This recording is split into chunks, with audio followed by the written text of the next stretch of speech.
अस्सलाम वालेकुम नाज़रीन, मैं हूँ फातिमा और आप देख रहे हैं वॉइस ऑफ मकरान।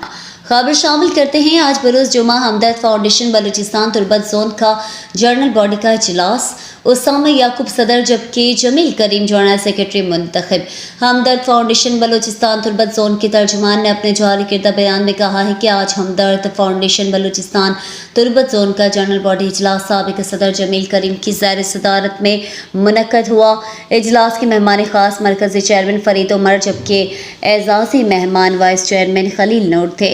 इजलास में शिशमाही कारकर्दगी रिपोर्ट, फाउंडेशन उमूर और आइंदा लाइहा अमल के एजेंडे ज़ेर बहस रहे, जिसमें मेंबरों ने अच्छे अंदाज में अपने ख्यालात का इज़हार किया।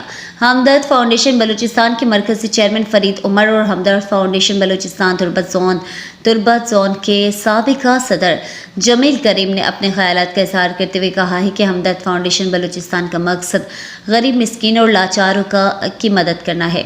हमदर्द फाउंडेशन बलूचिस्तान हमेशा गरीब, मिस्किन और लाचारों की मदद करने में पेश रहा है। हम आवाम से अपील करते हैं कि वो हमदर्द फाउंडेशन बलूचिस्तान से ताउन करे ताकि वो अपने गरीब, मिस्किन और लाचार की मदद कर सके। इजलास में साबिका जोन को तहलील कर दिया गया और एक इलेक्शन कमेटी तश्कील दी गई और बाकायदा इलेक्शन किया गया, जिसमें उसामा याकूब जोनल सदर, आदिया मकबूल जोनल नायब सदर, Jameel Karim zonal general secretary, Ahmed Sarwar senior joint secretary, Muhammad Naeem junior joint secretary, Waleed Syed finance secretary और हबीब मुराद इंफॉर्मेशन सेक्रेटरी मुंतखब हुए। आखिर में हमदर्द फाउंडेशन बलूचिस्तान के मरकज़ी चेयरमैन फरीद उमर ने नए अहदेदारों से हलफ लिया और तमाम अहदेदारों ने अहद कर लिया कि हम हमदर्द फाउंडेशन बलूचिस्तान के आइन के मुताबिक ज़रूरतमंद लोगों की खिदमत करेंगे।